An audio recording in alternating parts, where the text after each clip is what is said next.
It's not a surprise at this point, but in case you haven't noticed, the 90s are back. If the influx of remasters, remakes, and news about remakes wasn't a big enough indicator, in the span of just 1 week we saw the return of 2 classic games, but not exactly how they used to be. Crash Team Racing returned with a full visual remake and tons of extra features, and Castlevania Symphony of the Night has essentially been remade in the form of its spiritual successor, Bloodstained: Ritual of the Night. It even has the of the night part. But all in all, it is a spiritual successor. It shares a lot of similarities with its predecessors, but it's much more than just Symphony of the Night, but again. It's rare for me to sink a significant amount of time into Metroidvanias, but Koji Igarashi's personal style has always pulled me in, and Bloodstained: Ritual of the Night is no exception.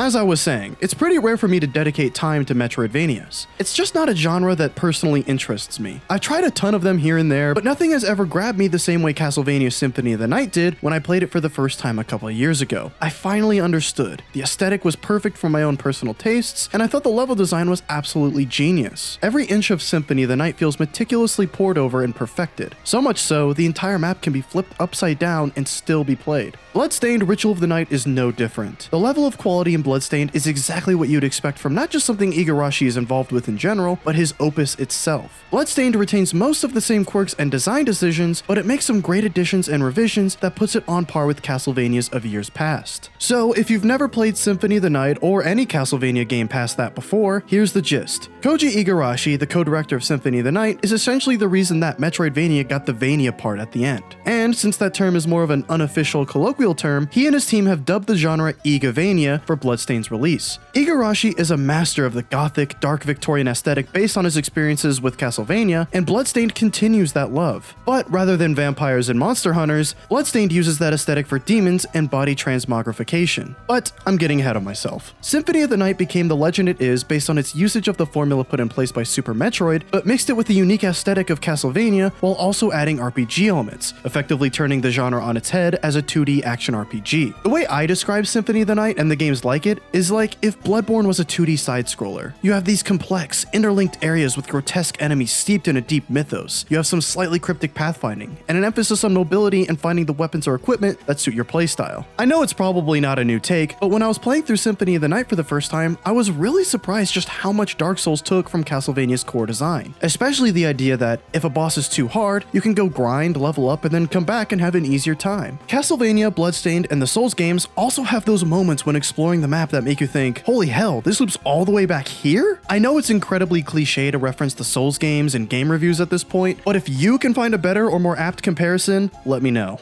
The reason I bring up all the context for this game, why I like Igavania design over Metroidvania design, and the relevant influences of Igarashi, it's to give a backbone to explain what I love and don't love about Bloodstained. Not only that, it's also because Bloodstained and Iga's previous work on Castlevania are extremely similar, so a lot of the praise I give this game is largely reliant on the praise I'd give to Symphony of the Night too. Now, earlier I said, Bloodstained retains most of the same quirks and design decisions, but it also makes some great additions and revisions that puts it on par with Castlevanias of years past. One of those additions is a greater focus on narrative and cinematic presentation, with fully animated cutscenes and lots of dialogue between characters. And it's not just the one-to-one conversations akin to what I will now refer to as the other game. There's a ton of spoken dialogue that fleshes out the world, characters, and motivations that the player can completely miss. Optional NPC dialogue can also give the player big hints as to where to go or what to keep an eye out for, which could be a huge help when you don't know where to go. Even seemingly insignificant parts of Bloodstained's world can have huge ramifications, and huge game-changing mechanics can affect some of the simple aspects of the game too. But before I start talking about the gameplay design of Bloodstained, I want to stick to the topic of NPCs for a second. With Curse of the Moon and Ritual of the Night, there's actually a pretty fascinating lore that I think is worth getting invested in. The voice acting isn't anything to write home about, but there are still many reasons to consume the extra info if you care about the world of Bloodstained. However, it's during these NPC conversations that some of the game's technical issues can start rearing their head, with some random text missing at times. Not a major issue, but a jarring one nonetheless. Despite any issues I may have, each character feels really well fleshed out, including the standout Zangetsu, voiced by the legendary David Hayter, hammering home the idea that this game was born from the ashes of 2 franchises Konami has burnt to the ground. Upon learning Jebel is the architect of this new, bloodstained ritual, Miriam and the alchemist Johannes set forth for the accursed castle. Bloodstained has also really wowed me with its metagame. You can play the game and naturally upgrade via leveling up and equipping new gear you find along the way, but if you really want to dive into the complexity and experience the true Bloodstained experience, you're going to have to craft. Throughout the journey, the player will find a variety of different materials and items that can be used to craft the best weapons and armor in the game. If you want to fully create the character you think fits your playstyle best, you need to be able to craft high-end swords and whips, or armor and accessories. Oh, and on the topic of creating characters, the game also features almost full character customization. You have to play as Miriam, an existing character, but after some progress, you can customize her skin color, her hairstyle, and her clothing color schemes. Back on the topic of material collection, here's where one of my few complaints lies. In order to get a certain material or ingredient, you need to get them from either side quests or certain enemies. Oh yeah, side quests are an interesting new addition in Bloodstained, but we'll get to that later. Enemies have specific drop rates for specific items, and once you get to the end game, the drop rate for something you might need can be only 1%. So you have to grind and farm, which can be a waste of valuable time unless you get lucky. This process often has to be repeated in order to complete the game's side quests too. I'm disappointed with Bloodstained's usage of side quests, since they're extremely lacking in variety. There are only 3 types of side quests: item retrieval, cooking, and people finding. They're worth completing for rare items and materials, but they're incredibly repetitive. A good idea in concept, but poor in execution, something I really hope is improved in a sequel. Still, the game is so good, I was willing to item farm in order to complete them all.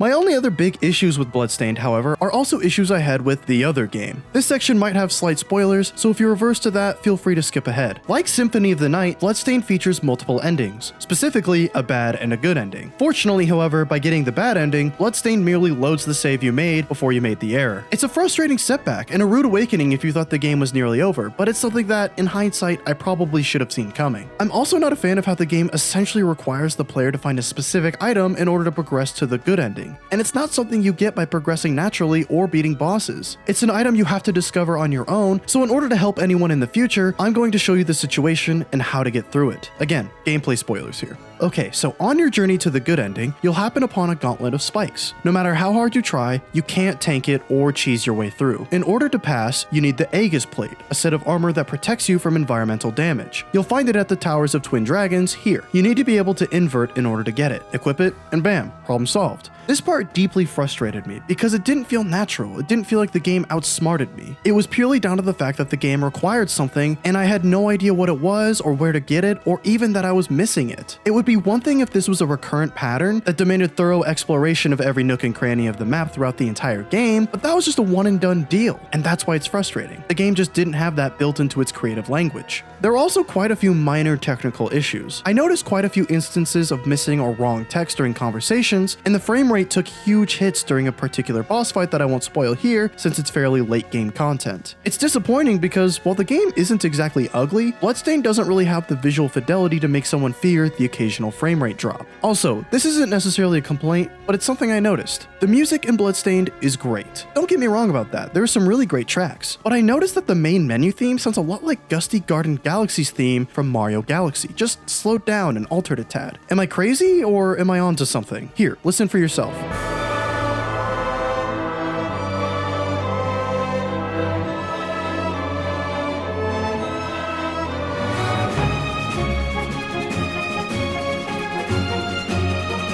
And I'm not the only one who's noticed this actually, as people on Reddit have pointed out the similarities too. It's only a specific part of the song though, so nothing to get too heated about, just something I noticed.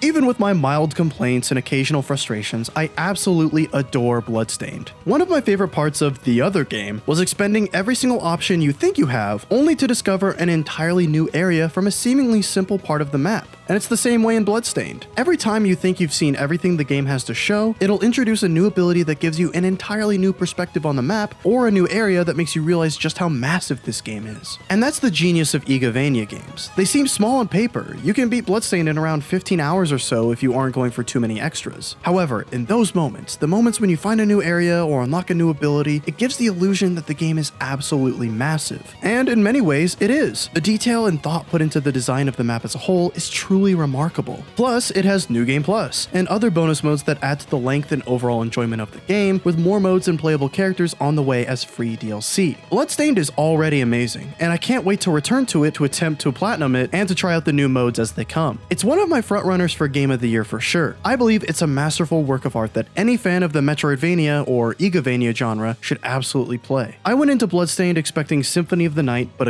came out with something that I believe is just as good, if not better, than its predecessors. I heavily recommend it.